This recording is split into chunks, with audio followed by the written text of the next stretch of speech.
Senator Ole Kina.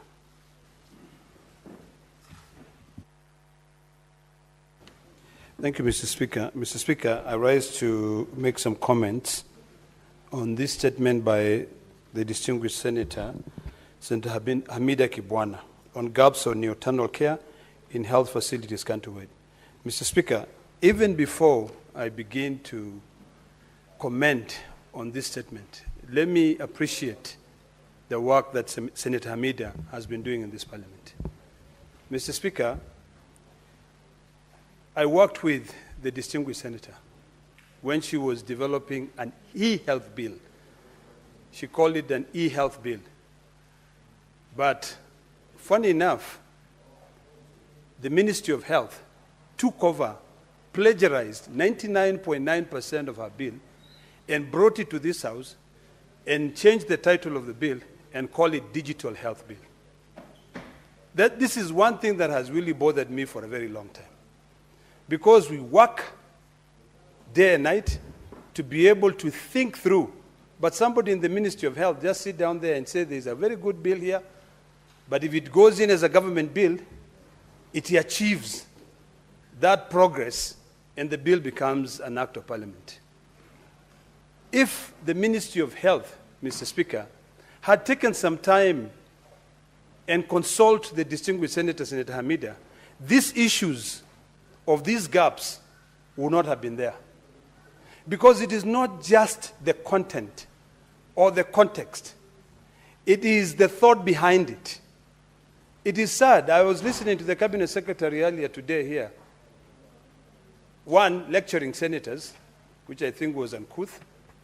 Number two, also saying that every county government must now submit, records on mortality in their counties, and not really addressing the issues. Because what happens? You can then say this is the data we have on how many kids are dying.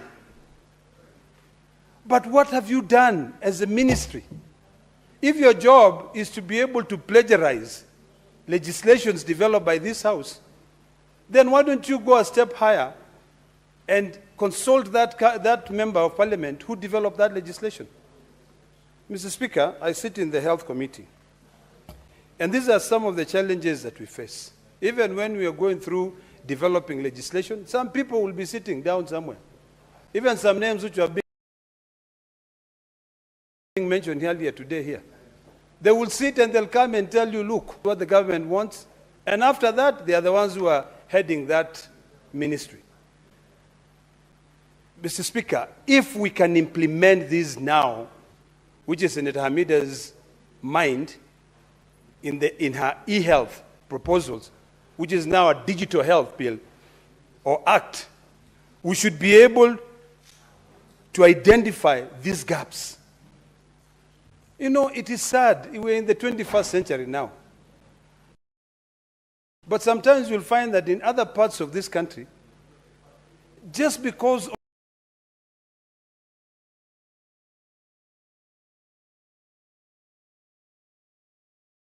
of either the wrong prescription, you end up finding certain conditions to a situation where their own body becomes sepsis. So it is imperative, Mr. Speaker, that we follow through on implementations on legislation that are developed here. If then the Ministry of Health wants to be the one to draft legislation and we just become a conveyor belt to pass through, then they should be answering these questions. How? Why is it that newborns are missing essential health care? So, Mr. Speaker, this bill or this statement that has been brought by Senator Hamida is very important. And I want to request the distinguished senator to take some time and go in and sit down with the Ministry of Health. Tell them, you took my bill. You brought it here, you passed it. You forced us to pass it. Now, how are we going to implement it? Because this is an issue of implementation, lack of implementation. Otherwise, we'd be able to keep... Senator Chirange.